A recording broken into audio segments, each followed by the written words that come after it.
Selama kamu terus melihat keluar diri, kamu akan terus melewatkan hal-hal yang benar-benar penting. Saat kamu sibuk memikirkan hidup orang lain, keberhasilan, kegagalan, atau pendapat mereka, kamu justru menjauh dari dirimu sendiri. Hari ini aku ingin jujur padamu, meski mungkin terasa tidak nyaman. Kamu tidak dilahirkan untuk menjadi penonton hidup orang lain. Kamu datang untuk membangun hidupmu sendiri. Dan untuk itu, kamu harus berani mengambil langkah apapun yang diperlukan. Tidak banyak orang yang berani melakukannya. Fokuslah pada dirimu, pada ketenanganmu, tanpa menunggu persetujuan orang lain, tanpa berharap dipuji, dan tanpa membuang energi untuk membandingkan dirimu dengan siapapun. Pertumbuhan sejati terjadi ketika kamu memilih menjauh dari kebisingan dan kembali hadir sepenuhnya dalam hidupmu sendiri. Sekarang waktunya mengambil kembali kekuatan yang sebelumnya kamu sia-siakan, lalu mengarahkannya ke dalam diri. Sebelum kita lanjut, aku ingin kamu melakukan satu hal penting. Pergi ke kolom komentar dan tulis kalimat ini. Hari ini saya memilih untuk fokus hanya pada diri saya sendiri. Saya orang yang tabah. Tuliskan sebagai bentuk komitmen pada dirimu sendiri. Kata-kata yang kamu tulis akan membantu pikiranmu memprogram ulang cara berpikir, merasakan, dan bertindak. Ketika kamu menuliskan sebuah keputusan, kamu membuatnya lebih nyata dan lebih kuat. Lakukan sekarang. Nomor 1. Menyadari bahwa musuh terbesar sebenarnya ada di dalam diri kita sendiri. Ketika kita menerima kritik, dihina, atau dikhianati, sangat mudah untuk berpikir bahwa penyebab rasa sakit kita adalah orang lain. Mereka yang menuduh, yang meremehkan, atau yang berusaha menjatuhkan kita. Kita terbiasa melihat musuh sebagai sosok di luar diri. Namun, jika hari ini kamu sungguh ingin melangkah menuju kebebasan batin, kamu perlu menyadari satu hal penting. Musuh yang paling berbahaya bukanlah orang-orang itu. Musuh yang sesungguhnya berada di dalam dirimu. Bukan kata-kata kasar orang lain yang paling menyakitkan, tetapi suara batin yang sudah terlalu lama menerima kebohongan bahwa kamu tidak cukup baik. Padahal itu tidak benar. Suara ini biasanya tumbuh dari masa lalu. Mungkin saat kecil kamu banyak menerima kritik daripada dukungan, atau kamu merasa harus selalu sempurna agar diterima, tidak boleh gagal, dan tidak boleh mengecewakan siapapun. Suara itu ikut tumbuh bersamamu. Ia menjadi begitu biasa sehingga ketika orang lain menyinggung kelemahanmu, kamu langsung menerimanya tanpa perlawanan. Kamu mengizinkan kritik itu menegaskan keraguan yang sudah ada di dalam dirimu. Kamu terus mengulang kata-kata itu dalam pikiranmu, mempercayainya, lalu menjadikannya kenyataan. Psikologi modern pun membuktikan hal ini. Penelitian tentang keterikatan dan penerimaan diri menunjukkan bahwa orang yang sejak kecil terbiasa menerima penolakan atau kritik keras lebih rentan merasakan sakit emosional di masa dewasa. Maka ketika seseorang memberi komentar negatif, sebenarnya bukan kata-katanya yang berbahaya. Yang berbahaya adalah luka lama di dalam dirimu yang masih terbuka, membuat kata apapun terasa seperti serangan. Luka internal inilah yang sering memicu kecemasan berlebih, depresi, perasaan tidak berharga, bahkan pikiran merusak diri. Jadi sekali lagi, musuh yang sesungguhnya bukanlah mereka yang menyerangmu, tetapi bagian dalam dirimu yang belum sembuh. Kebijaksanaan Stoik menjelaskan hal ini dengan jelas.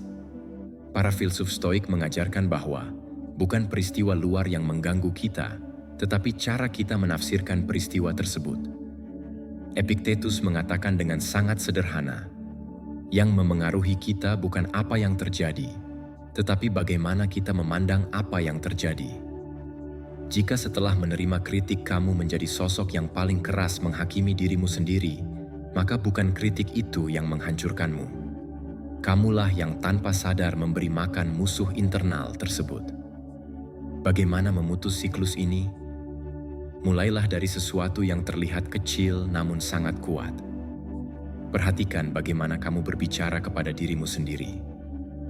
Saat seseorang mengkritik atau menolakmu, berhenti sejenak. Tanyakan pada dirimu, apakah kata-kata itu benar-benar menggambarkan dirimu, atau hanya memicu kembali cerita lama yang sebenarnya sudah waktunya kamu tinggalkan? Sadari suara batin yang menjatuhkanmu, dan pelajari untuk tidak lagi mempercayainya. Dari sini semuanya mulai berubah. Mulai hari ini, setiap kali pikiranmu menyerang harga dirimu sendiri, jawab dengan tegas. Ingatkan dirimu, aku bukan suara itu. Tantang pikiran otomatis yang selalu menurunkan nilaimu. Kamu tidak wajib percaya pada setiap pikiran yang muncul, terutama yang berasal dari luka masa lalu. Cobalah bersikap lembut pada dirimu sendiri, seperti ketika kamu menenangkan seseorang yang kamu cintai yang sedang terluka. Penuh kasih, penuh pengertian, dan penuh kesabaran. Proses penyembuhan ini tidak cepat dan tidak selalu mulus. Terkadang kamu merasa maju, lalu mundur lagi. Namun setiap kali kamu menolak memperkuat kritik diri, setiap kali kamu memilih berbicara pada diri sendiri dengan hormat, kamu sedang meruntuhkan musuh internal itu sedikit demi sedikit. Kamu mulai membangun ketahanan batin yang tidak runtuh hanya karena pendapat orang lain.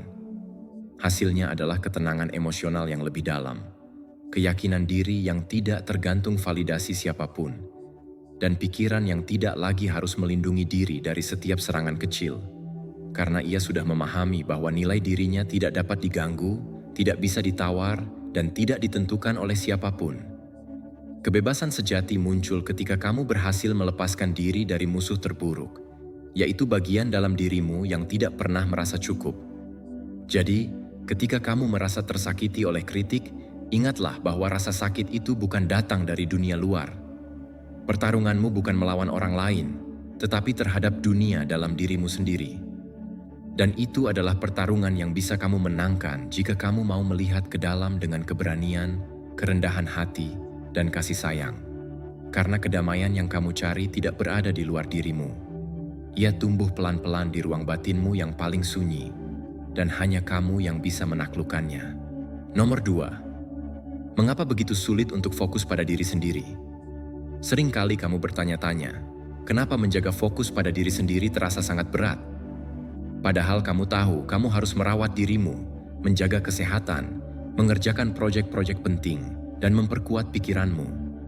Namun tetap saja, kamu membiarkan dirimu tenggelam dalam gangguan, alasan, dan kelelahan yang kamu biarkan berulang. Jawabannya sesungguhnya sederhana, meski terdengar keras. Kamu belum cukup kuat. Bukan berarti kamu orang yang lemah, tetapi kamu belum memberikan usaha yang benar-benar berarti.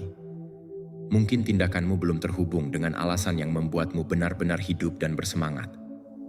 Ketika kamu memaksa dirimu melakukan sesuatu, misalnya mulai berolahraga, makan lebih sehat, atau menulis jurnal setiap pagi, jika semua itu hanya terasa seperti kewajiban kosong tanpa makna, otakmu akan mencari jalan mudah untuk menundanya. Kamu akan berhenti begitu saja ketika muncul sesuatu yang terlihat lebih menyenangkan, sambil meyakinkan dirimu bahwa semua itu tidak begitu penting. Itu terjadi karena manusia memang tidak dirancang untuk mempertahankan usaha panjang dalam hal-hal yang tidak terasa penting atau relevan untuk hidupnya. Tanpa tujuan yang kuat, semua kerja keras terasa sia-sia. Itulah sebabnya kamu membutuhkan gairah, arah yang jelas, dan tujuan yang begitu kuat hingga kamu tidak punya alasan lagi untuk menyerah. Ini bukan tentang motivasi sesaat atau dorongan singkat setelah menonton video inspiratif. Yang dibutuhkan adalah kejujuran mendalam dengan diri sendiri. Kamu perlu duduk diam dan bertanya, mengapa aku ingin melakukan ini? Apa yang berubah jika aku berhasil? Apa yang akan hilang dari hidupku kalau aku tidak berubah? Apa yang akan kubangun jika aku bertransformasi? Jika kebiasaanmu tidak terhubung dengan tujuan yang lebih dalam, semua usahamu akan terasa seperti berjalan dalam badai tanpa kompas. Bayangkan contoh sederhana. Kamu ingin membangun bisnis sendiri. Untuk itu, kamu membutuhkan energi, kejernihan pikiran, daya tahan, dan kemampuan membuat keputusan sulit. Disinilah pentingnya merawat dirimu. Tubuhmu bukan lagi sekadar tubuh. Ia menjadi alat utama untuk menopang visi hidupmu. Ketika kamu berolahraga, itu bukan lagi hanya aktivitas fisik. Kamu sedang melatih pikiranmu agar tahan terhadap rasa tidak nyaman, agar kuat menghadapi tekanan, dan agar tetap fokus meski dunia terasa berat. Latihan itu menjadi bagian dari proyek besar yang ingin kamu bangun. Perlahan kamu sadar, kamu tidak bisa begitu saja melewatkannya. Karena yang sedang kamu bentuk bukan hanya otot, tetapi karakter yang mampu menahan badai hidup. Dari sudut Stoik, prinsip ini semakin jelas. Para Stoik mengajarkan bahwa manusia harus bertindak sesuai tujuan batin dan akal sehatnya, bukan sekadar mengikuti dorongan atau keinginan sesaat. Hidup tidak boleh digerakkan oleh impuls, tetapi oleh arah yang jelas. Marcus Aurelius mengatakan bahwa jika sesuatu mungkin dilakukan manusia, maka kamu juga mampu melakukannya, selama kamu tahu kemana kamu menuju. Jika kamu ingin menerapkan prinsip ini mulai hari ini, jangan hanya mencatat daftar tujuan. Jangan tenggelam dalam tekanan untuk turun berat badan, memperbaiki produktivitas, atau menjadi lebih disiplin. Sebaliknya, tanyakan, untuk apa semua ini? Hidup seperti apa yang ingin kubangun? Apa harga yang harus kubayar? Apakah aku bersedia membayarnya? Selama kamu belum punya jawaban yang jujur dan terasa hingga ke dalam dada, kamu akan terus berhenti setiap kali ada rintangan kecil yang muncul. Dan ada satu hal penting lagi. Berhentilah hidup hanya untuk hasil akhir. Belajarlah mencintai prosesnya. Nikmati setiap langkah kecil, setiap rutinitas yang berhasil kamu selesaikan, setiap godaan yang berhasil kamu tolak, sebagai bentuk cinta dan penghargaan terhadap dirimu sendiri. Setiap langkah adalah bukti bahwa kamu memilih hidup dengan niat dan kesadaran. Ketika kamu memahami alasanmu, ketika tujuanmu menjadi api yang terus menyala, disiplin tidak lagi terasa sebagai beban. Ia justru menjadi cerminan dari siapa kamu sebenarnya dan siapa kamu sedang bertumbuh menjadi. Aku tidak akan mengatakan bahwa ini akan mudah. Dan aku tidak berjanji setiap hari kamu akan penuh semangat. Tetapi aku bisa memastikan satu hal. Setiap langkah yang kamu ambil dengan tujuan yang jelas akan menguatkanmu jauh lebih besar daripada yang kamu bayangkan. Sebab fokus sejati tidak lahir dari paksaan, tetapi dari dalam diri, dirawat, dipelihara, dan dihidupkan oleh alasan yang memberikan makna pada setiap tindakanmu. Dan ketika itu terjadi, kamu akan menjadi seseorang yang tidak mudah dihentikan. Nomor 3, jangan hanya menceritakan mimpimu, jalankan. Berapa kali kamu berhenti hanya untuk menjelaskan mimpimu pada orang lain? Berapa sering kamu berharap mereka mengerti, mendukung, atau memberikan persetujuan? Dan berapa kali kamu merasa perlu membenarkan tujuan dan rencanamu seolah-olah kamu membutuhkan izin untuk bermimpi? Ada satu kenyataan yang mungkin terdengar tajam, tetapi sebenarnya dapat membebaskanmu. Setiap waktu yang kamu habiskan untuk menjelaskan impianmu adalah waktu yang kamu ambil dari tindakan nyata. Tidak ada seorang pun yang wajib memahami atau merayakan mimpimu.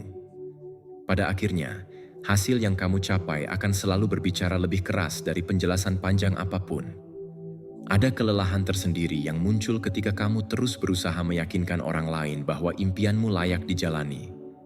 Setiap kali kamu mencoba menjelaskan visimu kepada orang yang tidak satu frekuensi, kamu sebenarnya sedang membuang energi berharga yang seharusnya kamu arahkan untuk membangun hidupmu sendiri. Itu sama seperti menabur benih di tanah yang tidak subur sementara ladang di dalam dirimu sendiri kering karena tidak pernah ditanami. Mimpimu tidak ditempatkan di hati orang lain, itu diletakkan di hatimu. Karena itu, jangan menghabiskan waktu berharga untuk meminta izin mengejar sesuatu yang sudah menjadi milikmu sejak awal. Ketika kamu berhenti menjelaskan dan mulai bertindak, perubahan besar terjadi. Kamu tidak lagi membutuhkan persetujuan orang lain, karena sedikit demi sedikit kamu mulai mempercayai dirimu sendiri. Dan ketika kepercayaan pada diri muncul dari dalam, itu jauh lebih kuat daripada dukungan siapapun di luar. Setiap langkah yang kamu ambil menjadi sebuah pernyataan tegas. Saya setia pada visi saya. Saya bergerak, apakah kamu mendukung atau tidak? Dengan setiap aksi, mimpi yang dulu hanya berupa ide berubah menjadi kenyataan yang akhirnya akan terlihat oleh siapapun. Hal-hal besar tidak lahir dari banyak bicara, tetapi dari usaha yang dilakukan dalam keheningan. Saat orang lain sibuk berdebat, memberi pendapat, atau menunggu waktu yang sempurna, kamu bisa saja sedang membangun pondasimu. Saat orang lain hanya ingin meyakinkan dunia, kamu dapat membentuk duniamu sendiri. Dan ketika waktunya tiba, kamu tak perlu menjelaskan apapun. Hidupmu sendirilah yang akan menjadi bukti. Hasilmu akan berbicara. Pertumbuhanmu adalah presentasi terkuat yang bisa kamu tunjukkan. Stoicisme mengajarkan hal yang sama. Kekuatan sejati tidak ada pada kata-kata, tetapi pada tindakan. Para Stoik percaya bahwa kualitas manusia ditunjukkan lewat apa yang dia lakukan, bukan apa yang dia ucapkan. Tidak peduli seberapa sering kamu bicara soal disiplin, kalau harimu habis tanpa ada satu langkah pun, itu hanyalah penundaan. Tidak peduli seberapa besar impianmu menjadi kuat, kalau kamu mundur setiap kali ada rintangan, berarti tindakanmu, bukan ceritamu, yang menentukan siapa kamu sebenarnya. Lalu bagaimana cara menerapkannya? Caranya sederhana, meski tidak mudah. Setiap kali kamu merasa ingin menjelaskan rencanamu pada orang lain, berhentilah sejenak. Tarik napas. Alihkan kebutuhan menjelaskan itu menjadi aksi kecil. Gunakan energi itu untuk bergerak. Kirim pesan penting, tulis satu halaman, belajar sesuatu yang baru, berlatih sedikit lebih lama, atau selesaikan tugas yang tertunda. Setiap tindakan kecil yang kamu lakukan akan bertambah menjadi kekuatan besar. Setiap langkah akan menguatkan jalan yang sedang kamu bangun secara diam-diam. Dan ketika fokusmu bergeser dari bicara ke bertindak, kamu akan melihat perubahan yang luar biasa. Kamu bergerak lebih cepat karena kamu sudah berhenti memikirkan pendapat orang lain. Kamu tidak lagi menunggu pengertian atau dukungan. Setiap menit berubah menjadi kesempatan untuk menciptakan, bukan menjelaskan. Dan yang lebih indah lagi, kamu mulai mendapatkan penghargaan yang tulus dari orang-orang. Bukan penghargaan yang kamu minta, tetapi yang kamu hasilkan. Karena dunia selalu lebih menghormati orang yang bertindak daripada orang yang hanya berbicara. Jadi hari ini, buatlah janji dengan dirimu. Berhenti menjelaskan mimpimu. Berhenti membuang energi untuk dimengerti. Biarkan hidupmu sendiri menjadi suara terkuat. Biarkan tindakanmu berbicara. Biarkan perubahanmu menjadi bukti. Karena kesuksesan sejati tidak pernah diumumkan. Itu terlihat melalui hasil. Dan kamu sudah memiliki semua potensi di dalam dirimu. Kamu hanya perlu mulai membuktikannya. Ketika kamu berhenti mencari validasi dari luar dan mulai membangun dari dalam, mimpi tidak lagi menjadi kata-kata. Mimpi menjadi nyata. Karena kamu menaklukkannya dengan tindakan. Nomor 4. Berbicaralah pada dirimu sendiri seperti kamu berbicara pada sahabatmu. Coba pikirkan. Berapa banyak kata-kata kasar yang kamu ucapkan pada dirimu sendiri? Kata-kata yang tidak akan pernah kamu lontarkan kepada seseorang yang sangat kamu sayangi? Berapa kali kamu memarahi diri sendiri, mempermalukan diri sendiri, atau menuntut dirimu dengan cara yang tidak manusiawi? Sementara kepada orang lain kamu selalu punya kata-kata penghiburan, dukungan, dan empati. Aneh, bukan? Bagaimana kita bisa menjadi musuh paling kejam bagi diri sendiri? Pikiran kita bisa berubah menjadi pengkritik yang tidak pernah berhenti, keras, bahkan menyakitkan, padahal kepada orang lain kita justru mampu memberikan pemahaman dan kelembutan. Bayangkan jika mulai hari ini kamu memutuskan untuk mengubah cara kamu berbicara kepada dirimu sendiri. Bayangkan jika kamu memberi dirimu perlakuan yang sama seperti yang akan kamu berikan pada sahabat terdekatmu. Ketika seseorang yang kamu sayangi gagal atau melakukan kesalahan, apa yang kamu katakan kepadanya? Kamu mungkin akan berkata bahwa tidak apa-apa, bahwa setiap manusia bisa salah, bahwa kegagalan tidak menentukan nilai dirinya, bahwa ia masih memiliki kekuatan untuk bangkit. Kamu akan menenangkannya, mengingatkannya pada kualitas dirinya, dan membuatnya merasa tidak sendirian. Lalu, mengapa kamu tidak melakukan hal itu untuk dirimu sendiri? Mengapa justru dirimu yang kamu perlakukan paling keras? Apa yang membuatmu mengira bahwa kamu tidak layak menerima kebaikan dan pengertian yang sama? Sejak kecil, banyak dari kita diajari bahwa bersikap keras pada diri sendiri adalah cara untuk memaksa diri menjadi lebih baik. Kita percaya bahwa jika tidak menekan diri, kita akan berubah menjadi orang yang biasa-biasa saja. Namun, penelitian modern membuktikan bahwa itu salah. Psikolog seperti Kristin Neff, melalui studi tentang self-compassion, menunjukkan bahwa memperlakukan diri dengan kebaikan bukanlah tanda kelemahan, Justru hal itu membuat kita lebih kuat, lebih stabil, dan lebih mampu menghadapi tekanan. Orang yang menerapkan kasih sayang pada diri sendiri memiliki harga diri yang lebih sehat, bangkit lebih cepat dari kegagalan, dan bisa menghadapi kesulitan dengan ketahanan yang lebih besar. Kekuatan ini sudah ada di dalam dirimu. Tinggal bagaimana kamu mengaktifkannya melalui cara kamu berbicara pada diri sendiri. Dalam Stoikisme pun, ide ini punya akar yang dalam. Meski para Stoik tidak menggunakan istilah self-compassion, mereka mengajarkan bahwa seseorang harus menjadi sahabat bagi jiwanya sendiri. Seperti yang dikatakan Epictetus, setiap individu bertanggung jawab atas kondisi batinnya, dan tugas kita adalah membangun hubungan yang sehat dengan diri sendiri.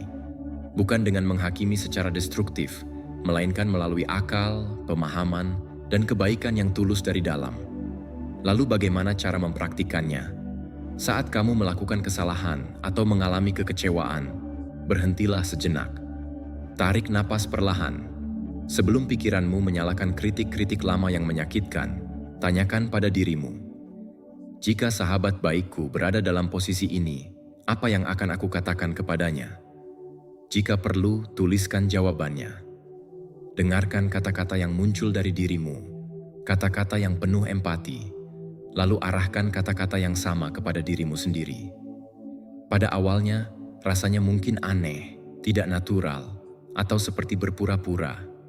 Suara lama dalam dirimu mungkin akan berusaha kembali mengambil alih. Namun jika kamu terus melakukannya, jika kamu tetap memilih kebaikan daripada hukuman emosional, perlahan-lahan sesuatu dalam dirimu akan mulai sembuh. Sedikit demi sedikit, kamu akan membangun harga diri baru. Bukan berdasarkan tekanan atau rasa takut gagal, tetapi berdasarkan rasa hormat dan cinta pada diri sendiri. Dan yang lebih indah, kamu akan mulai merasakan betapa lebih kuatnya dirimu menghadapi hidup. Bukan karena kamu menjadi manja atau santai, tetapi karena kamu tidak lagi harus melawan dirimu sendiri setiap kali dunia menguji. Energi yang dulu habis untuk mengkritik diri akan berubah menjadi energi untuk tumbuh, memperbaiki diri, dan melangkah lebih jauh. Mengapa harus terus keras pada dirimu? Itu tidak membuatmu tangguh. Yang kamu butuhkan adalah menjadi tempat pulang bagi dirimu sendiri, tempat aman saat badai datang. Kamu perlu tahu bahwa apapun yang terjadi, kamu tidak akan meninggalkan dirimu sendiri. Bahwa kamu tetap percaya pada kemampuanmu bahkan ketika kamu jatuh. Jadi, lain kali kamu gagal atau membuat kesalahan, berbicaralah pada dirimu seperti kamu berbicara kepada teman terdekatmu. Dengan kelembutan, kekuatan, dan cinta. Karena kamu layak menerimanya. Kamu layak diperlakukan dengan hormat, dengan kesabaran, dan dengan keyakinan. Dan ketika kamu akhirnya menjadi sahabat terbaik untuk dirimu sendiri, sekutu terkuatmu, tidak ada badai apapun di dunia ini yang akan sanggup menjatuhkanmu. Nomor 5. Bekerjalah dalam diam dan biarkan hasilmu yang berbicara. Di luar sana banyak orang yang menghabiskan energinya hanya untuk terlihat, untuk dipuji, atau agar diakui. Namun kamu tidak perlu mengikuti jalan itu. Kesuksesan yang sejati tidak tercipta ketika semua orang sedang memperhatikan. Kesuksesan tumbuh dalam saat-saat tenang, di waktu-waktu ketika kamu bisa saja beristirahat, tergoda untuk berhenti, atau teralihkan oleh hal lain, tetapi kamu memilih untuk melangkah maju tanpa suara, tanpa penonton, tanpa butuh pujian dari siapapun. Di tempat yang tidak terlihat itulah, hal-hal paling berharga dalam hidup sebenarnya dibangun. Setiap kali kamu bekerja tanpa ada yang tahu, setiap kali kamu memberikan usaha lebih tanpa ada yang memujimu, kamu sedang menciptakan sesuatu yang lebih penting daripada hasilnya sendiri. Kamu sedang membentuk karaktermu. Kamu sedang menanam fondasi kesuksesan yang tidak bergantung pada tren yang cepat berubah atau pengakuan yang mudah menghilang. Dengan bekerja dalam diam, kamu menumbuhkan akar yang dalam, akar yang akan membuatmu tetap kokoh meski menghadapi badai sesulit apapun. Apa yang kamu bangun saat tidak ada yang melihat, pada akhirnya akan terdengar oleh dunia tanpa perlu kamu mengumumkannya. Kita hidup di masa ketika semua hal seolah harus dipamerkan. Setiap kemajuan, setiap pencapaian, bahkan setiap proses kecil. Namun, jika kamu ingin menciptakan sesuatu yang benar-benar kuat dan bertahan lama, kamu harus berani bekerja dalam bayangan terlebih dahulu. Biarkan keberhasilanmu muncul nanti sebagai akibat alami dari kualitas kerja yang kamu tanamkan secara konsisten. Kamu tidak perlu memposting setiap pencapaian kecil agar itu dianggap berarti. Kamu tidak butuh like, komentar, atau tepuk tangan untuk membuktikan bahwa kamu bergerak ke arah yang tepat. Sebaliknya, justru ketika kamu terus bekerja tanpa menuntut perhatian, disitulah nilai sebenarnya muncul. Kamu memilih disiplin daripada pencitraan, komitmen daripada kebutuhan validasi. Di sanalah kekuatan sejati tumbuh. Kekuatan yang membedakan seseorang yang hanya ingin terlihat hebat dengan seseorang yang benar-benar ingin mengubah hidupnya. Pandangan ini sejalan dengan ajaran Stoikisme. Para Stoik mengingatkan bahwa nilai diri tidak berasal dari pengakuan orang lain, tetapi dari kualitas batin itu sendiri. Marcus Aurelius, seorang kaisar sekaligus filsuf, menulis Meditations bukan untuk ketenaran, melainkan sebagai catatan pribadi untuk menjaga pikirannya tetap jernih di tengah tekanan dan godaan kekuasaan. Tujuannya bukan untuk dikagumi, tetapi untuk menjadi manusia yang bermartabat. Karena itulah tulisannya tetap relevan hingga berabad-abad kemudian. Ia lahir dari ketulusan, bukan dari keinginan untuk terlihat baik. Kamu bisa menerapkan prinsip ini dalam hidupmu dengan langkah yang sederhana, namun membutuhkan keberanian. Buatlah ritual harian seperti menulis jurnal, bukan untuk dipublikasikan, tetapi untuk mengenali dirimu sendiri. Sediakan waktu 1 jam setiap hari untuk belajar, menciptakan, membangun sesuatu, atau menguatkan tubuh dan pikiranmu, meskipun tidak ada yang meminta atau menontonmu melakukannya. Lakukan karena kamu punya visi yang kamu hormati, tujuan yang tidak membutuhkan saksi untuk menjadi sah. Dan inilah bagian yang paling kuat. Ketika kamu bekerja dengan cara ini, hasil akan muncul dengan sendirinya. Orang-orang akan mulai melihat perubahan dalam dirimu, bukan karena kamu mengumumkannya, tetapi karena transformasimu akan terlihat jelas. Kamu tidak perlu lagi menjelaskan siapa dirimu atau menunjukkan bahwa kamu berkembang. Hasilmu akan melakukan itu tanpa kamu ucapkan apapun. Dan ketika itu terjadi, kamu akan merasakan ketenangan dalam dirimu. Kamu tidak membutuhkan dunia untuk meyakinkanmu bahwa kamu cukup baik. Kamu sudah tahu itu dari kerja keras yang kamu lakukan diam-diam setiap hari. Yang paling penting bukanlah apa yang dilihat orang lain, tetapi apa yang kamu rasakan setelah memenuhi komitmenmu sendiri. Setiap kali kamu menyelesaikan tugasmu, kamu memperkuat rasa percaya dirimu. Kamu membangun kekokohan batin yang tidak tergantung pada pendapat siapapun. Itu adalah kekuatan yang tidak bisa dihancurkan. Jadi ingatlah, bekerjalah dalam diam. Biarkan hidupmu yang berbicara. Biarkan hasilmu menjadi suara dari semua usaha yang tidak pernah terlihat orang lain, tetapi sangat kamu sadari. Di dunia yang lebih mementingkan penampilan daripada kedalaman, bekerja dari akar diri sendiri adalah tindakan besar. Dan kamu bisa menjadi orang itu. Kamu hanya perlu mulai hari ini tanpa butuh saksi, tetapi dengan keyakinan penuh pada dirimu sendiri. Nomor 6. Bangun pola pikir yang benar untuk benar-benar bisa memprioritaskan dirimu sendiri.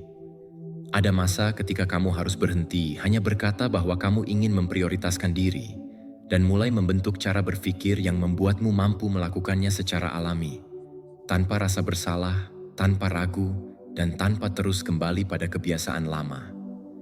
Tidak peduli berapa banyak tujuan yang kamu tulis atau seberapa bagus rencanamu, jika pola pikirmu tetap membuatmu menempatkan diri sendiri di urutan paling akhir, suatu saat kamu pasti akan kembali mengorbankan dirimu. Perubahan sejati dimulai dari dalam diri. Dan jika kamu ingin perubahan itu bertahan lama, kamu harus mendidik ulang cara kamu melihat dirimu sendiri. Banyak dari kita tumbuh dengan keyakinan keliru tentang makna memprioritaskan diri. Kita diajari secara halus bahwa merawat diri itu egois, bahwa menjaga kebutuhan kita sendiri berarti mengabaikan orang lain. Meskipun tidak selalu diucapkan secara langsung, pola pikir itu tertanam dalam diri kita sejak kecil. Itulah sebabnya sekarang, saat kita mencoba membuat batasan atau berkata tidak, muncul rasa bersalah. Kita merasa seperti sedang melakukan hal yang salah, Padahal sebenarnya kita hanya sedang memilih diri sendiri.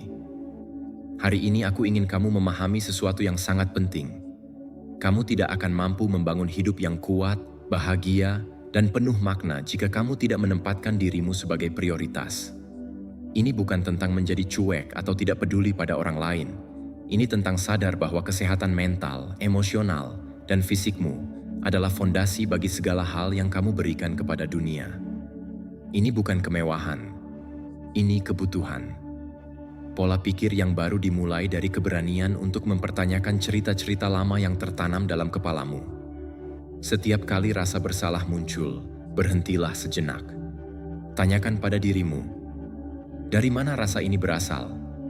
Apa aku benar-benar menyakiti seseorang hanya karena menjaga diriku sendiri? Atau aku hanya sedang menantang pola usang yang tidak lagi cocok dengan siapa diriku sekarang? Setelah itu, gantilah rasa bersalah dengan kalimat-kalimat yang memperkuat dirimu. Memprioritaskan diri sendiri adalah bentuk cinta. Menjaga kesehatanku berarti aku bisa memberi yang terbaik untuk orang lain. Kebutuhanku penting dan layak dipenuhi. Awalnya mungkin terasa aneh, terasa tidak natural. Tetapi perlahan, keyakinan baru itu akan mulai tumbuh di dalam dirimu.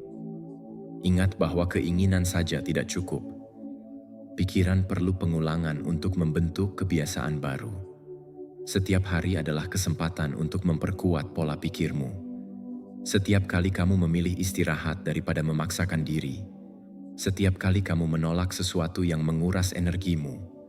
Setiap kali kamu memungkinkan dirimu melakukan hal yang menyehatkan jiwamu. Kamu sedang memberi sinyal kuat pada pikiranmu bahwa kamu layak menjadi prioritas. Secara perlahan, otakmu akan membangun jalur-jalur baru yang membuat memprioritaskan diri terasa lebih mudah dan lebih alami. Stoicisme, yang sering dianggap keras, sebenarnya mengajarkan hal serupa. Para stoik menekankan perlunya menjaga pikiran dan jiwa seperti seorang tukang kebun merawat tanamannya. Mereka tidak mengajak kita untuk mengorbankan diri demi orang lain, tetapi untuk memperkuat batin agar kita bisa hadir dengan kualitas terbaik. Jadi jika kamu benar-benar ingin memprioritaskan dirimu, mulailah dari akar. Jangan hanya mengubah perilaku di luar. Ubah cerita yang kamu katakan pada dirimu sendiri. Setiap keputusan kecil yang kamu buat adalah batu bata untuk membangun identitas baru, di mana kamu tidak lagi menempatkan dirimu sebagai pilihan terakhir, melainkan sebagai dasar dari semua pilihan lain yang kamu buat.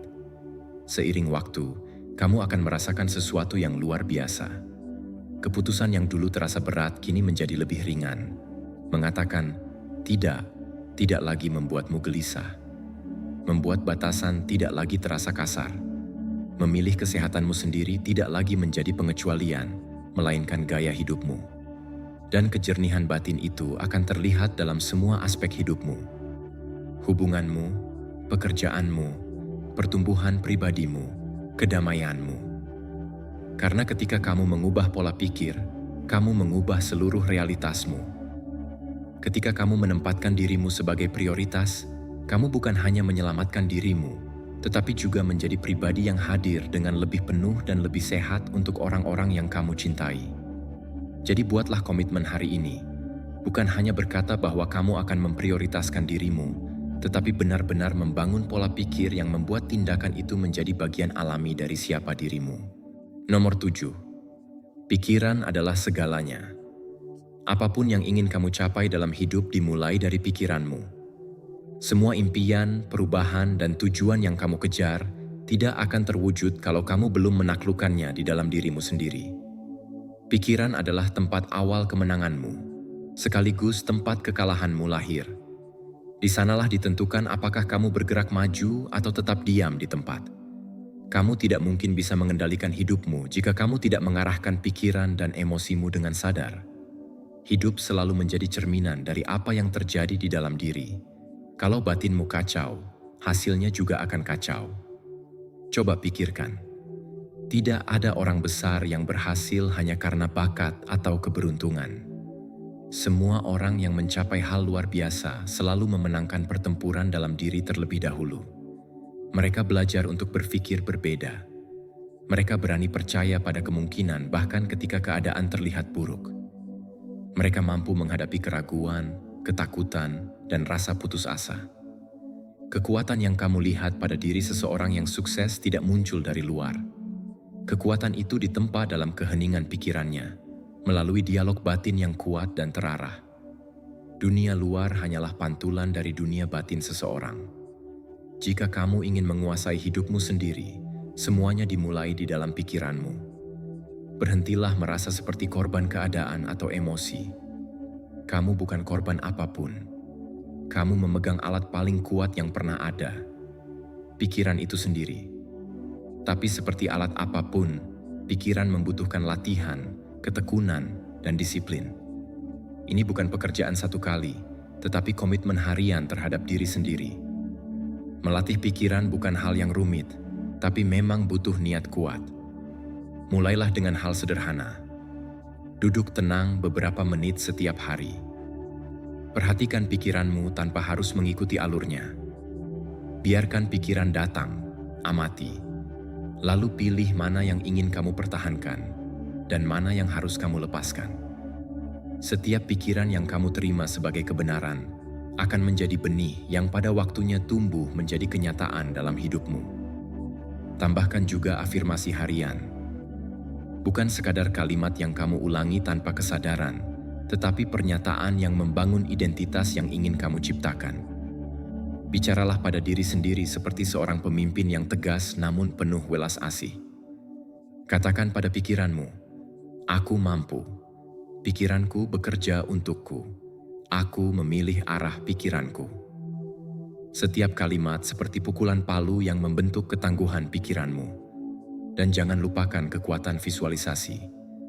Tutup mata dan bayangkan masa depan yang ingin kamu ciptakan dengan jelas. Rasakan seolah hal itu sudah terjadi. Biarkan pikiranmu terbiasa dengan citra kesuksesan, bukan ketakutan. Ketika pikiran sudah terbiasa dengan gambaran tertentu, ia akan mencari cara untuk mewujudkannya di dunia nyata, hampir seperti proses otomatis. Dalam Stoikisme, inti ajarannya sejalan dengan ini. Para filsuf Stoa menekankan bahwa kendali diri, terutama kendali pikiran, adalah bentuk kebajikan tertinggi. Seperti kata Epictetus, bukan peristiwa yang mengganggu kita, tetapi cara kita memandang peristiwa itu. Kita tidak menguasai dunia, tetapi kita menguasai interpretasi kita terhadapnya.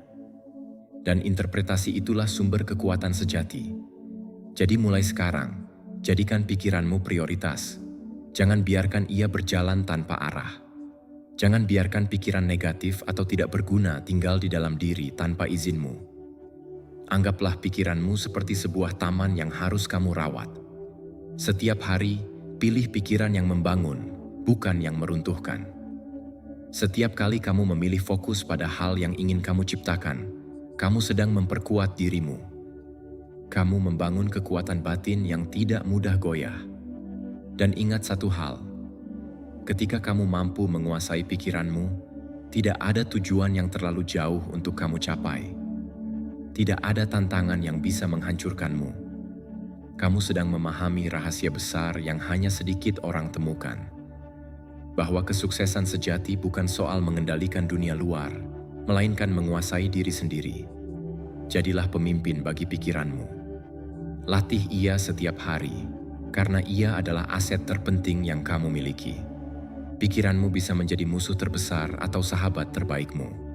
Pilihannya ada pada dirimu.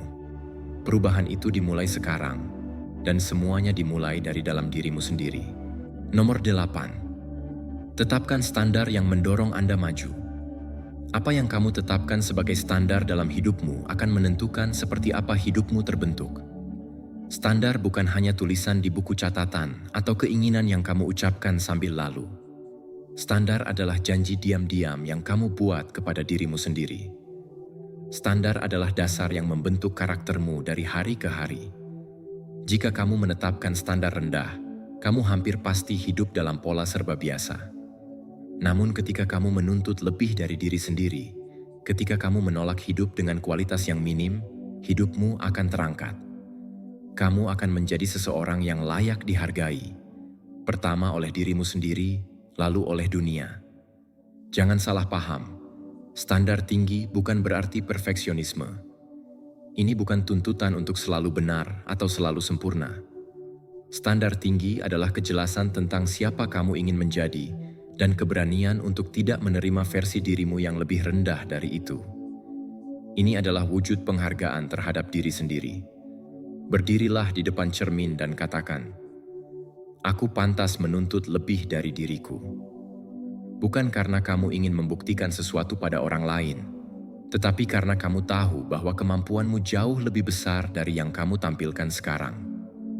Dalam hidup, setiap area membutuhkan standar. Bagaimana kamu ingin bertindak dalam pekerjaanmu? Hubungan seperti apa yang ingin kamu izinkan masuk dalam hidupmu? Kualitas kesehatan, energi, dan pertumbuhan seperti apa yang ingin kamu capai? Jangan biarkan semua ini mengalir tanpa arah. Tetapkan, tuliskan, dan masukkan ke dalam pikiranmu. Standar yang tidak tertulis mudah sekali diabaikan. Tapi satu hal harus kamu ingat. Akan ada masa-masa di mana hidup seakan memintamu menurunkan standar. Saat kamu lelah, ketika situasi terasa berat, ketika muncul alasan-alasan yang terdengar masuk akal, kamu akan tergoda untuk mengendur. Kamu mungkin berpikir, tidak apa-apa sedikit saja menurun. Padahal kamu tahu itu bukan kapasitas terbaikmu. Di titik inilah ujian sebenarnya muncul. Siapapun bisa memiliki standar tinggi ketika semuanya berjalan lancar. Tetapi hanya mereka yang sungguh-sungguh berkomitmen yang tetap berdiri ketika lebih mudah untuk menyerah dan menerima yang sedikit. Dalam ajaran Stoa, hal ini merupakan prinsip mendalam. Para filsuf Stoa mengajarkan bahwa orang bijak tidak bergantung pada keadaan luar, tetapi pada nilai dan prinsip internalnya. Epictetus mengingatkan bahwa standar moral dan karakter tidak boleh menurun hanya karena situasi atau pendapat orang lain. Tetaplah setia pada nilai yang kamu yakini benar. Menetapkan standar tinggi adalah tindakan kebajikan, pengendalian diri, dan wujud cinta terhadap diri sendiri. Bagaimana cara menerapkannya dalam hidup sehari-hari? Mulailah dengan menentukan standar yang jelas pada 4 area penting: kesehatan, pekerjaan, hubungan, dan pertumbuhan diri. Jangan membuatnya samar. Jangan hanya berkata, "Saya ingin sehat." Ubah menjadi, "Saya berkomitmen olahraga 4 kali seminggu dan menghormati tubuhku dengan makanan yang baik." Jangan berkata, "Saya ingin sukses." Nyatakan, "Saya berkomitmen untuk bekerja 3 jam setiap hari tanpa alasan." Standar yang kabur menghasilkan hasil yang kabur. Standar yang jelas menghasilkan perubahan yang jelas. Setelah itu, lindungi standar tersebut. Jangan menurunkannya demi kenyamanan sementara atau tekanan sosial. Perlakukan standar itu seperti janji suci yang tidak boleh kamu khianati. Setiap kali kamu melanggar standar yang kamu buat sendiri, kamu bukan hanya kehilangan sedikit kemajuan, kamu juga mengikis rasa percaya diri. Namun setiap kali kamu setia pada standar itu, meski sulit, kamu membentuk versi dirimu yang lebih kuat dan lebih dihormati. Seiring waktu, standar-standar itu akan berubah menjadi kebiasaan. Kamu tidak perlu lagi bersusah payah untuk melakukan hal yang benar, karena hal benar itu sudah menjadi bagian dari dirimu. Dan di titik itu, hidupmu tidak lagi memuat ruang untuk hal-hal biasa-biasa saja. Bukan karena kamu sempurna, tapi karena kamu telah melatih dirimu untuk selalu menuntut kualitas terbaik dari diri sendiri setiap hari. Jadi hari ini, buatlah perjanjian batin dengan dirimu. Tetapkan standar yang mengangkatmu ke depan, bukan yang menempatkanmu di zona nyaman.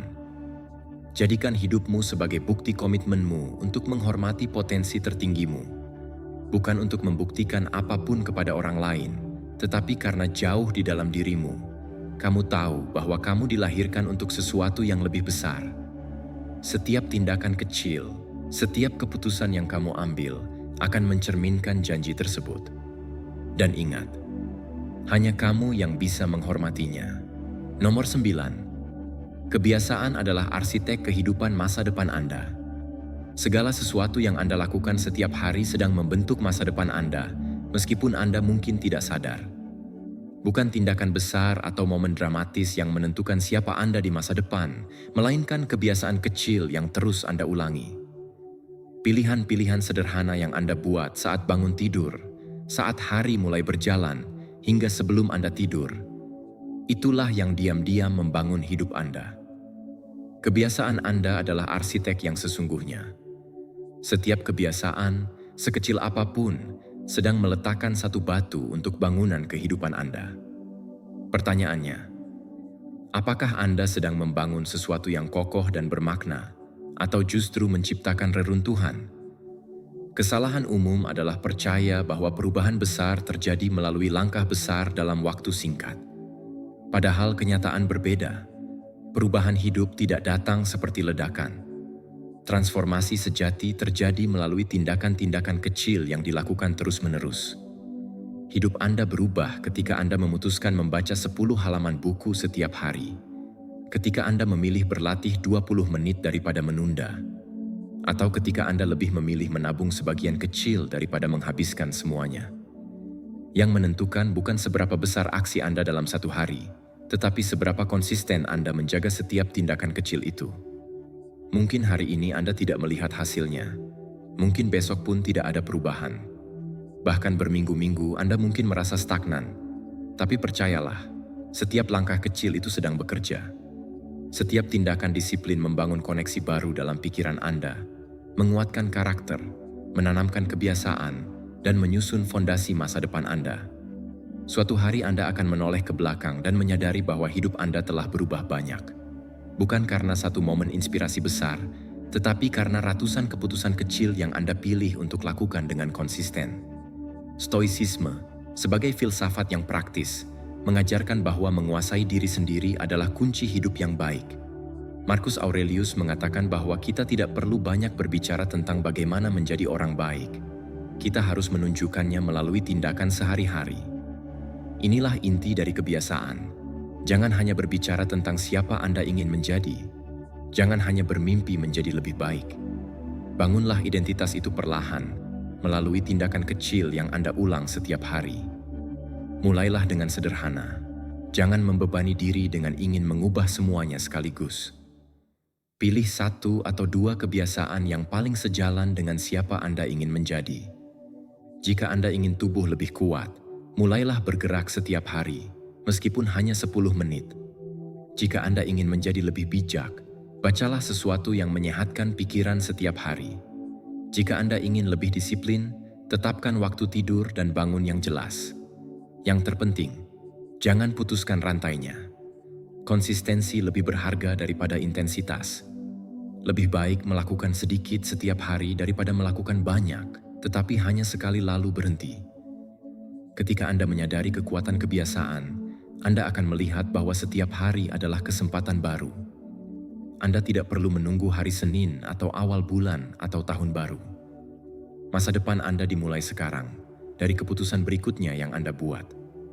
Apakah Anda akan bertindak seperti orang yang Anda impikan? Atau justru tetap menjadi versi diri yang menahan Anda tetap di tempat yang sama? Setiap tindakan kecil membangun hidup Anda. Anda sedang menjadi 2 kemungkinan, seseorang yang mewujudkan mimpinya, atau seseorang yang hanya berbicara tentang mimpinya. Dan bagian terbaik dari proses ini adalah bahwa kebiasaan bukan hanya mengubah hasil, kebiasaan juga mengubah Anda. Setiap tindakan disiplin kecil memperkuat kepercayaan diri Anda. Setiap kebiasaan yang Anda pertahankan membangun identitas Anda sebagai seseorang yang menepati janji kepada diri sendiri. Setiap kemenangan kecil menjadi persiapan mental untuk tantangan yang lebih besar. Lalu tanpa Anda sadari, Anda akan berubah menjadi seseorang yang benar-benar hidup sesuai dengan tujuan dan mimpinya, bukan hanya seseorang yang membicarakannya. Jadi hari ini, saya mengajak Anda untuk mengelola kebiasaan Anda seolah hidup Anda bergantung padanya. Karena memang begitu. Hidup yang Anda impikan menunggu di balik serangkaian pilihan kecil yang Anda lakukan setiap hari. Jangan mengejar perubahan besar yang instan. Bangunlah hidup Anda sedikit demi sedikit dengan kesabaran seorang pengrajin yang membentuk karyanya. Karena pada akhirnya, Hidup Anda akan menjadi mahakarya dari kebiasaan-kebiasaan kecil yang Anda bangun setiap hari. Nomor 10. Tidak semua orang akan mendukung impianmu, dan itu tidak masalah. Tidak semua orang akan mendukung impianmu, dan itu sepenuhnya wajar.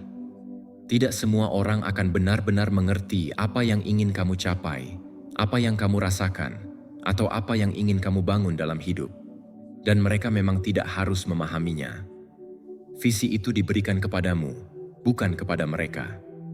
Karena itu, jangan pernah menjadikan dukungan atau tepuk tangan orang lain sebagai ukuran kemajuanmu.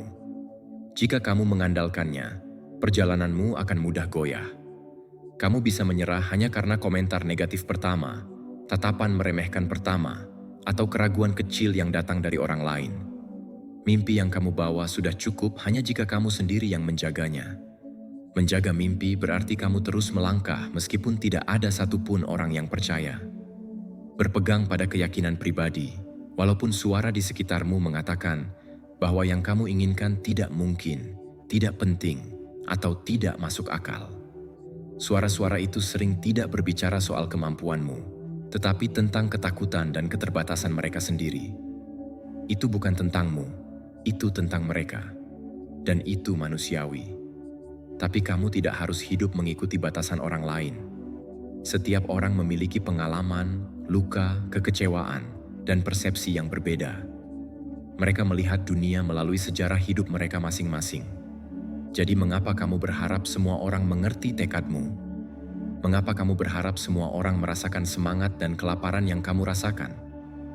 Mereka tidak akan mengerti, dan itu tidak masalah. Tugasmu bukan meyakinkan mereka. Tugasmu adalah membawa gambaran dalam kepalamu menjadi kenyataan, dengan atau tanpa persetujuan siapapun. Stoikisme sangat jelas dalam hal ini.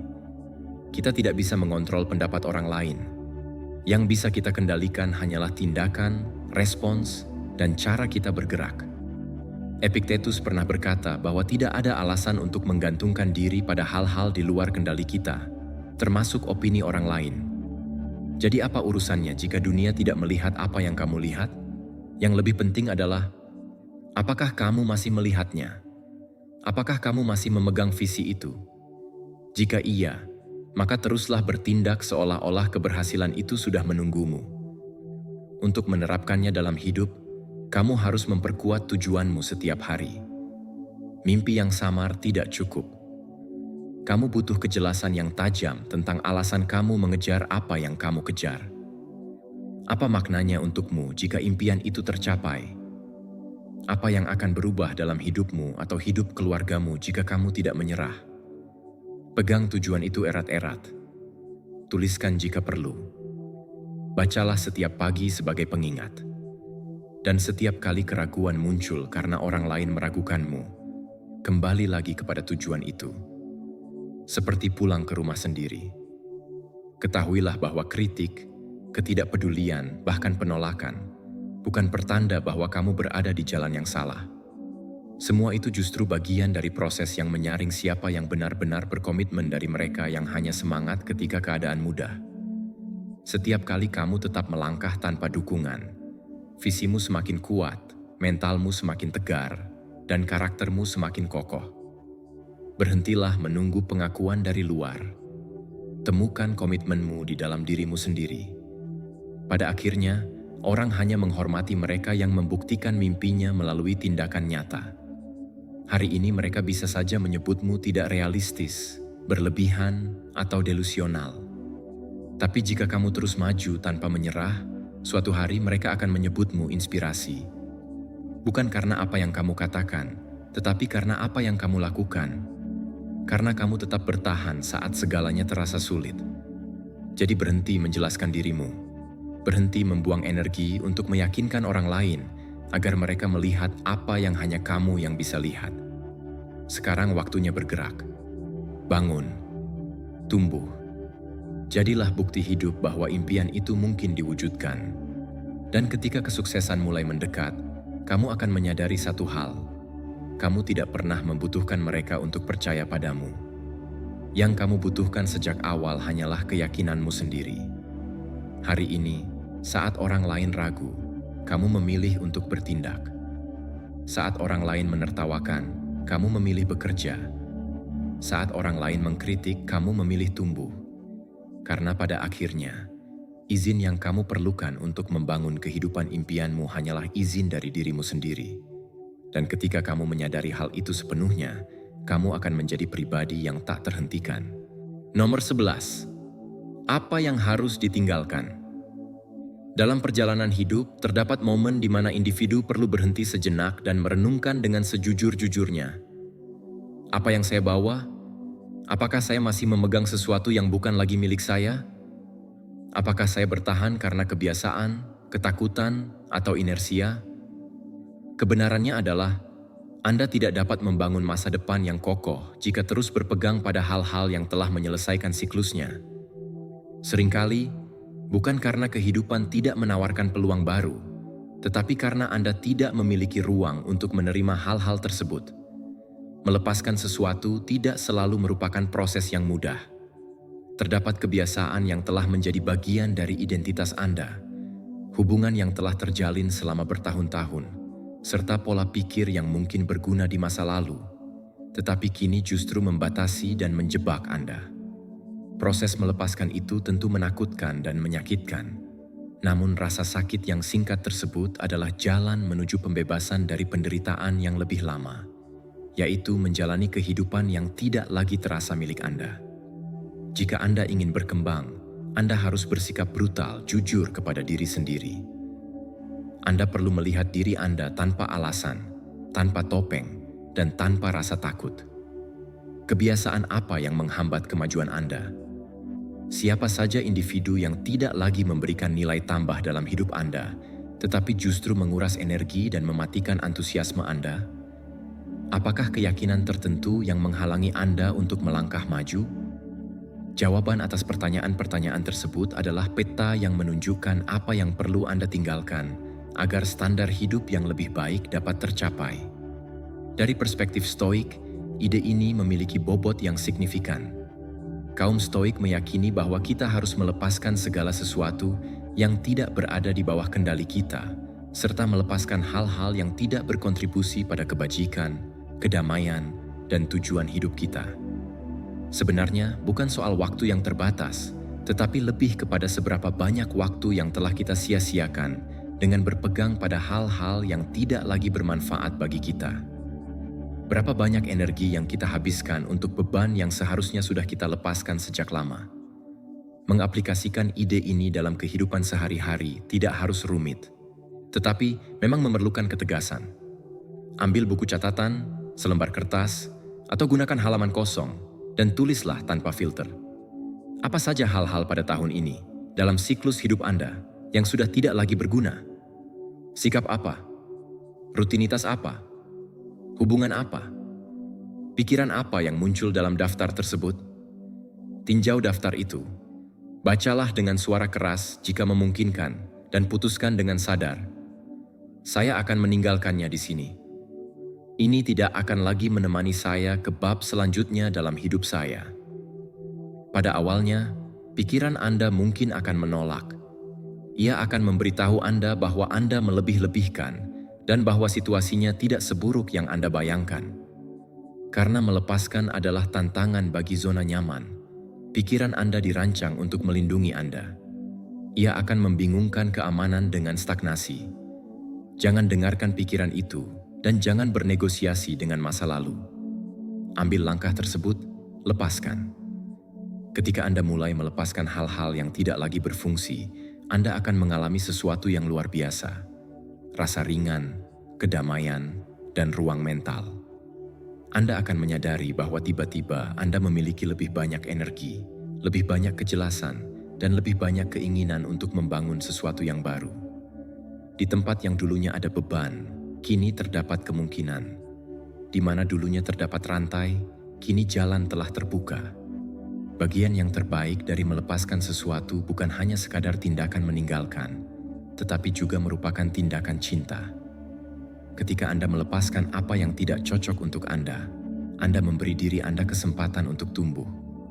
Anda menyatakan pada diri sendiri, saya pantas mendapatkan yang lebih baik. bukan dari ego, bukan karena kesombongan, tetapi dari komitmen mendalam terhadap versi terbaik dari diri Anda.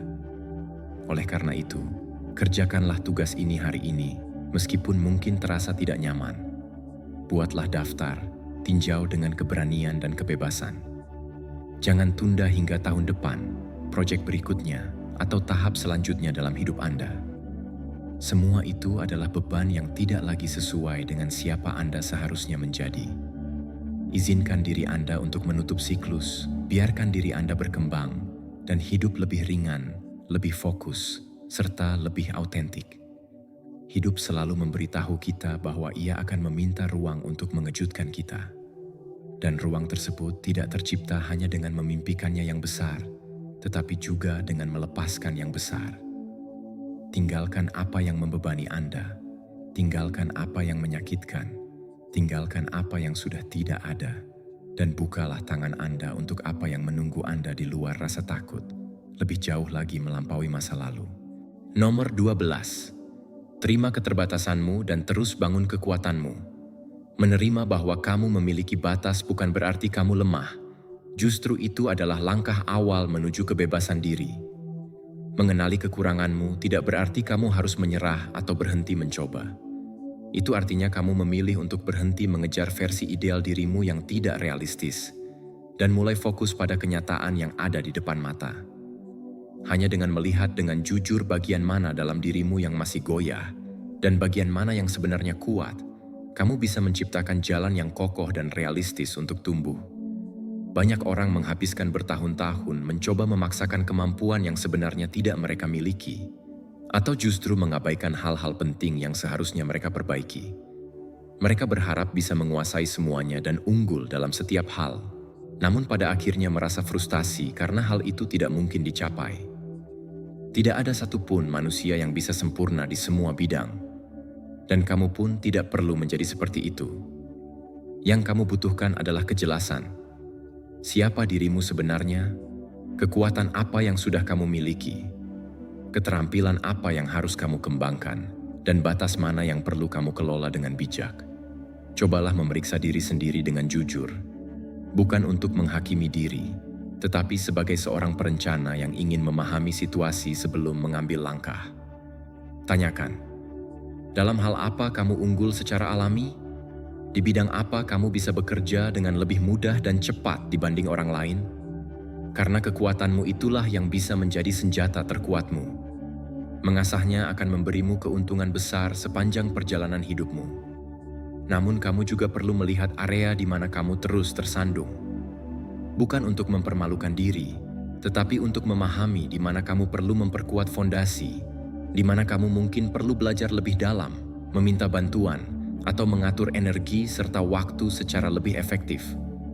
Dalam pandangan Stoik, menerima batas diri kita dan mengerjakan kekuatan kita adalah bagian dari hidup selaras dengan kenyataan.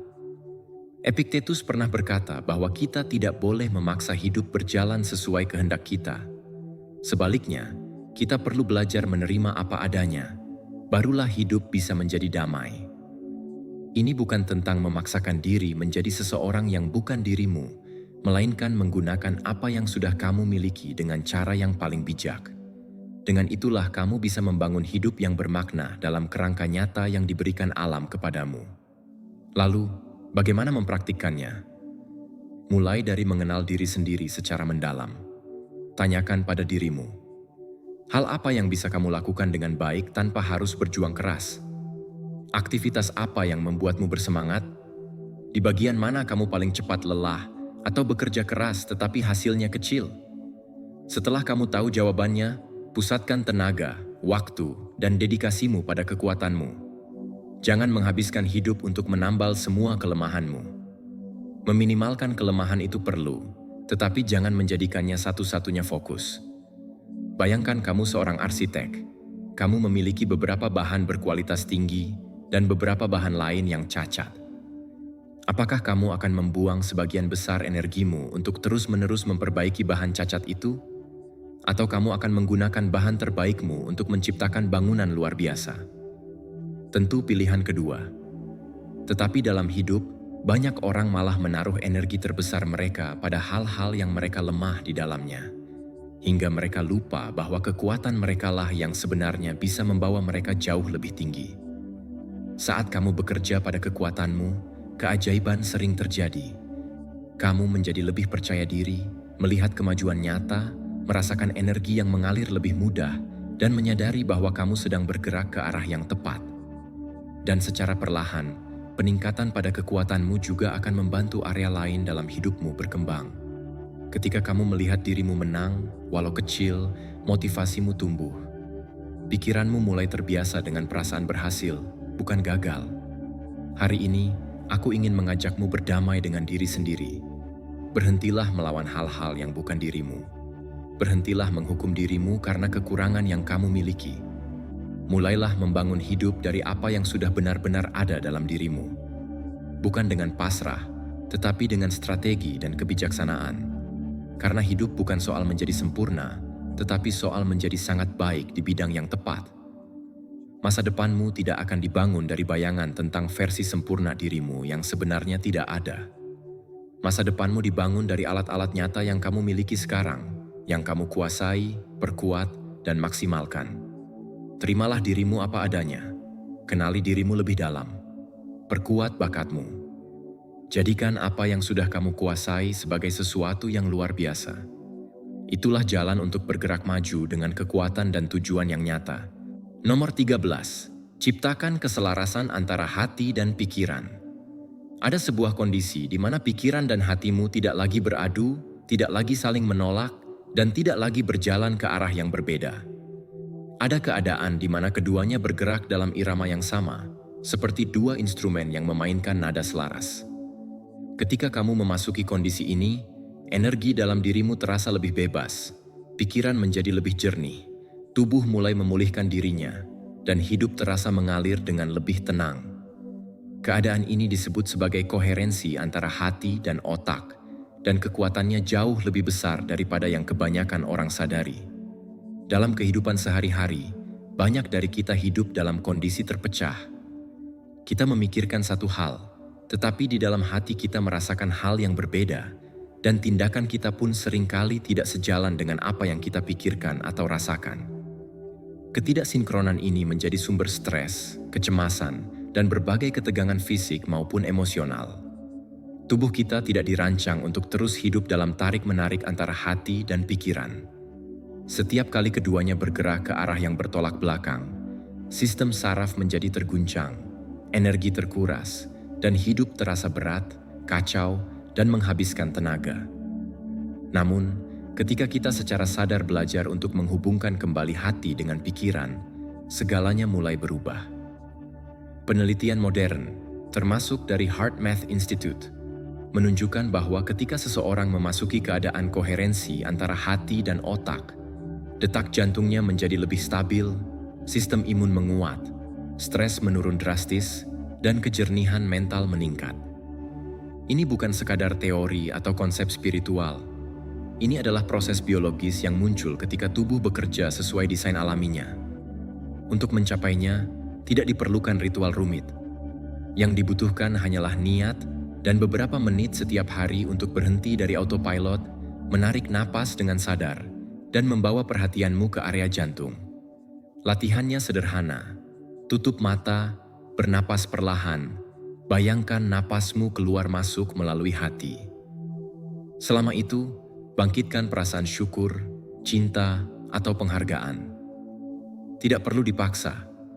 Cukup izinkan perasaan itu muncul dan mengalir.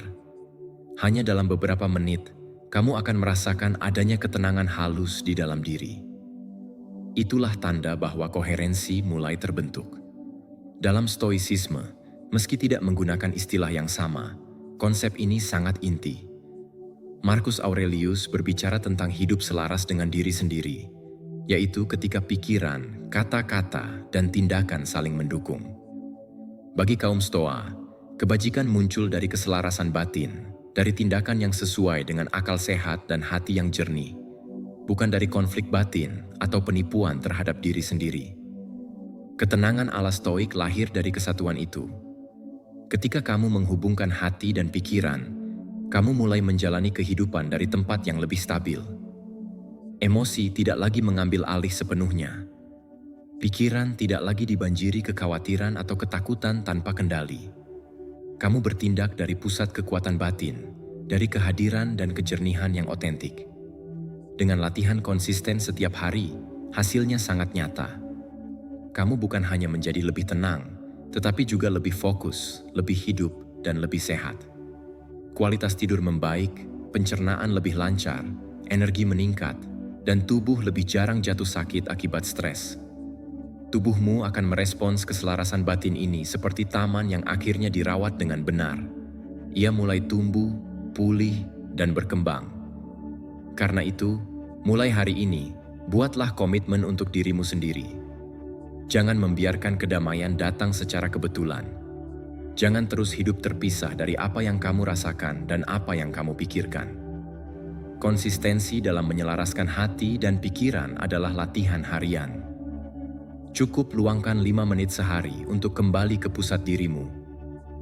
Bernapas dengan penuh kesadaran, menyalakan rasa syukur, cinta, atau penghargaan, dan menyatukan perasaan serta pikiran dalam getaran yang sama. Kamu tidak perlu menunggu hidup berantakan untuk mencari ketenangan ini. Kamu juga tidak harus menunggu sampai stres menekan atau kecemasan menghantam. Ingatlah bahwa tubuh, hati, dan pikiranmu diciptakan untuk bekerja dalam harmoni. Kamu bisa mulai sekarang, bahkan hari ini. Semakin sering kamu berlatih, semakin alami rasanya. Hingga suatu saat, tanpa kamu sadari, apa yang kamu pikirkan, apa yang kamu rasakan, dan apa yang kamu lakukan akhirnya bergerak dalam satu garis yang sama. Ketika momen itu tiba, hidupmu tidak lagi terasa seperti medan perang. Ia berubah menjadi ruang suci yang kamu bangun perlahan, napas demi napas, detak demi detak.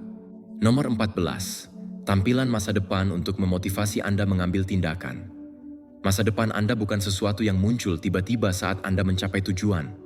Masa depan dibangun jauh sebelum itu. Dibentuk melalui gambaran-gambaran yang Anda simpan di pikiran, skenario yang Anda ciptakan, dan bayangan tentang siapa Anda ingin menjadi. Visualisasi bukan sekadar lamunan atau fantasi. Ini adalah alat nyata yang didukung ilmu pengetahuan, yang bisa menyalakan motivasi, memperjelas arah hidup, dan membuat Anda bergerak bahkan sebelum hasil terlihat secara nyata. Setiap kali Anda menutup mata dan mulai membayangkan masa depan yang Anda inginkan, siapa diri Anda nanti, bagaimana Anda hidup, dan pencapaian apa yang ingin diraih, terjadi sesuatu yang dalam di dalam diri Anda. Ini bukan hanya mimpi yang menyenangkan. Penelitian seperti yang dilakukan Driscoll, Cooper, dan Moran pada tahun 1994 menunjukkan bahwa otak mengaktifkan bagian jaringan saraf yang sama, seperti saat Anda benar-benar melakukan tindakan tersebut. Itu artinya, lewat visualisasi, pikiran Anda sudah mulai berlatih, bersiap, dan menerima bahwa masa depan itu mungkin dicapai. Ketika pikiran menerima sesuatu sebagai mungkin, tubuh akan mengikuti jalan itu. Masalah terbesar banyak orang bukan kurangnya kemampuan atau peluang, tetapi kurangnya visi. Mereka menjalani hidup dengan bingung, terjebak dalam rutinitas, tanpa arah yang jelas, karena mereka tidak pernah berhenti untuk benar-benar melihat kemana mereka ingin pergi. Ketika Anda tidak punya arah, gangguan kecil terlihat penting, dan rintangan kecil terasa besar. Tapi ketika Anda memiliki visi yang kuat, setiap langkah, pengorbanan, dan keputusan sulit menjadi lebih mudah diterima. Anda tidak lagi bergerak karena impuls sesaat, tetapi karena tujuan yang jelas. Untuk melakukan visualisasi yang efektif, Anda tidak perlu waktu berjam-jam. Beberapa menit dalam suasana tenang sudah cukup. Pejamkan mata dan bangun gambaran tentang kehidupan yang Anda inginkan. Jangan hanya melihatnya, tetapi rasakan seperti Anda sudah berada di sana. Apa yang Anda rasakan setelah mencapai tujuan itu? Kebiasaan apa yang Anda miliki? Bagaimana cara Anda berjalan, berpikir, dan bertindak? Buat gambaran itu begitu hidup dan nyata, sehingga terasa mustahil untuk tidak mengejarnya. Semakin nyata gambaran itu dalam pikiran, semakin mudah Anda bergerak mengambil tindakan di dunia nyata. Dalam stoicisme, meski mereka tidak menyebutnya visualisasi seperti sekarang, praktiknya sama. Marcus Aurelius sering membayangkan tantangan yang mungkin datang agar ia siap secara mental saat tantangan itu benar-benar terjadi. Membayangkan, mengantisipasi, dan mempersiapkan diri adalah bagian dari kebijaksanaan Stoa. Melihat masa depan bukan hanya sebagai harapan, tetapi sebagai kesempatan untuk memperkuat karakter dan hidup dengan kebajikan mulai sekarang. Kesalahan umum banyak orang adalah mengira visualisasi saja sudah cukup. Padahal visualisasi bukan pengganti tindakan. Visualisasi adalah bahan bakar emosional yang membuat Anda sanggup bertahan dalam pekerjaan panjang. Visualisasi mengingatkan Anda setiap hari mengapa usaha Anda pantas dilakukan. Disiplin kadang terasa berat, terutama saat hasil belum terlihat, tetapi visualisasi membuat Anda terus berjalan, karena Anda tahu apa yang sedang Anda kejar meski baru terlihat di pikiran. Jika Anda menjadikan visualisasi sebagai kebiasaan harian, Anda akan merasakan perubahan dalam motivasi. Dorongan itu tidak lagi harus dipaksakan, tetapi muncul dari dalam diri seperti api yang menyala stabil. Keraguan dan ketakutan mungkin tetap ada, tetapi mereka tidak lagi mendominasi karena visi Anda lebih kuat. Gambaran masa depan itu menjadi terlalu penting untuk ditinggalkan. Hari ini saya mengajak Anda melakukan hal sederhana, tetapi bermakna. Luangkan beberapa menit untuk memvisualisasikan masa depan Anda. Bukan untuk melarikan diri dari kenyataan, tetapi untuk merancang pikiran Anda dengan arah yang jelas. Bayangkan masa depan yang benar-benar Anda inginkan, bukan yang diharapkan orang lain. Temukan hal yang benar-benar menggerakkan jiwa Anda, hal yang membuat Anda bersemangat bangun pagi, siap menghadapi tantangan, siap bekerja keras, dan berani membayar harga dari sebuah impian besar. Karena masa depan tidak muncul begitu saja. Masa depan dibangun dan fondasinya selalu dimulai dari pikiran. Jadi bayangkanlah dengan jelas, rasakan dengan kuat, dan kemudian bangun setiap hari untuk bertindak seolah masa depan itu sedang menjemput Anda. Karena jika Anda konsisten, cepat atau lambat itu akan menjadi kenyataan. Pikiran Anda adalah arsiteknya. Tindakan Anda adalah batu-batunya. Dan ketika masa itu tiba, Anda akan sadar bahwa semuanya dimulai dari satu hal kecil. Sebuah gambaran yang Anda izinkan hidup dengan jelas di dalam diri Anda, serta keputusan diam-diam untuk tidak pernah menyerah pada visi tersebut. Nomor 15. Peran pernapasan untuk menghubungkan kembali dengan diri sendiri. Pernapasan bukan hanya gerakan otomatis yang menjaga Anda tetap hidup. Napas adalah pintu menuju pikiran, emosi, dan inti terdalam diri Anda. Tetapi dalam kesibukan sehari-hari, ketika hidup terasa padat dan penuh tekanan, kita sering kehilangan hubungan dengan napas sendiri. Dan saat hubungan dengan napas melemah, hubungan dengan diri pun ikut menjauh. Saya ingin Anda memahami satu hal penting. Bernapas dengan sadar adalah salah satu cara paling kuat untuk kembali ke dalam diri, menenangkan kekacauan batin, dan menghubungkan kembali dengan kedamaian yang sebenarnya tidak pernah hilang. Setiap kali Anda bernapas dengan dalam dan perlahan, mengambil alih kendali atas tarikan dan hembusan napas Anda, sesuatu langsung berubah di dalam diri Anda.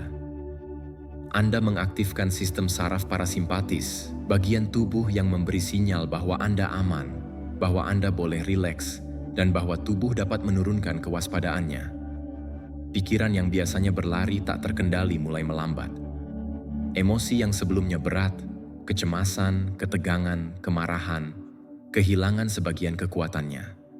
Secara fisiologis, tubuh tidak bisa berada dalam kondisi stres ekstrem jika Anda bernapas dalam dan lambat. Ini fakta ilmiah. Banyak penelitian menunjukkan bagaimana pernapasan dalam menurunkan hormon stres seperti kortisol, membantu fokus, menstabilkan emosi, dan memungkinkan kita bertindak dari tempat yang lebih jernih dan tenang. Indahnya, Anda tidak butuh alat khusus untuk melakukan ini. Tidak perlu aplikasi, teknologi mahal, atau ritual. Anda hanya perlu berhenti sejenak dan bernapas. Cobalah sekarang, tutup mata Anda.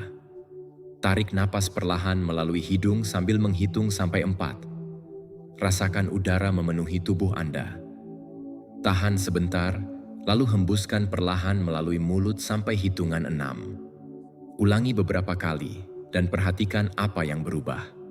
Tidak ada yang harus dipaksakan. Anda hanya perlu hadir, mengikuti napas seperti mengikuti tali yang membawa Anda pulang ke pusat diri Anda. Dalam stoicisme, walaupun mereka tidak membicarakan pernapasan dengan istilah modern, inti ajarannya sama. Para filsuf Stoa sangat menekankan pentingnya hadir di saat ini dan tidak dikuasai oleh emosi liar. Salah satu cara paling efektif untuk mengambil kembali kendali ketika pikiran mulai kacau adalah dengan menyadari napas. Seneca sering menyebut ketenangan sebagai seni dan kewajiban moral. Dan pernapasan sadar adalah salah satu bentuk paling sederhana dari seni menenangkan jiwa. Untuk mempraktikkannya setiap hari, Anda tidak perlu aturan rumit. Cukup sediakan beberapa menit untuk bernapas dengan niat penuh. Di pagi hari, sebelum Anda memulai aktivitas, luangkan 3 menit untuk bernapas dalam.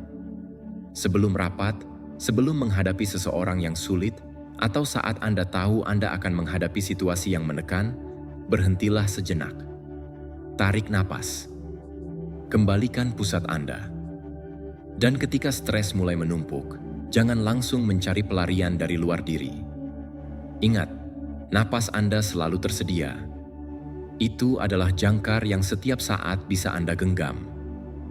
Jika Anda ingin melangkah lebih jauh, Anda bisa menggabungkan latihan napas dengan meditasi atau mindfulness. Namun jangan membuatnya rumit. Hanya dengan bernapas secara sadar pun sudah cukup untuk membawa perubahan mendalam. Setiap kali Anda memilih bernapas dengan sadar, Anda sedang memilih untuk merespons dengan tenang, bukan bereaksi secara impulsif. Anda memilih koneksi, bukan ketercerabutan. Anda memilih menjadi penguasa diri, bukan korban keadaan. Seiring waktu, praktik kecil ini berubah menjadi revolusi dalam diri. Anda akan sadar bahwa pikiran lebih jernih, stres lebih mudah diatasi, dan keputusan terasa lebih bijaksana. Anda tidak lagi membutuhkan dunia luar untuk tenang agar Anda bisa merasa damai, karena Anda telah menemukan sumber ketenangan di dalam diri sendiri. Hari ini, saya mengajak Anda berdamai dengan napas Anda. Jadikan napas sebagai sahabat, penolong, dan tempat kembali saat Anda lelah. Setiap kali Anda memilih bernapas secara sadar, Anda memilih hidup dengan kesadaran. Di dunia yang sering membuat kita menjauh dari diri sendiri, pilihan ini bisa mengubah segalanya. Jika Anda membaca sampai sini, berarti ada keputusan dalam diri Anda untuk berhenti menyia-nyiakan waktu dan mulai membangun diri secara diam-diam dengan kekuatan dan tujuan yang jelas. Sebagai tanda komitmen, pergilah ke komentar dan tulis. Hari ini saya memilih untuk fokus hanya pada diri saya sendiri. Saya sangat tabah. Tulislah, jangan hanya mengingatnya. Ketika Anda menuliskan keputusan, pikiran mulai mencatatnya sebagai sesuatu yang nyata. Dan jika pesan ini menyentuh Anda, silakan menyukai, berlangganan, dan lanjutkan perjalanan bersama kami. Di sini kita tidak hanya menghibur pikiran, kita membentuknya. Sampai bertemu di video berikutnya, di mana kita melanjutkan proses menempa versi terbaik dari diri Anda.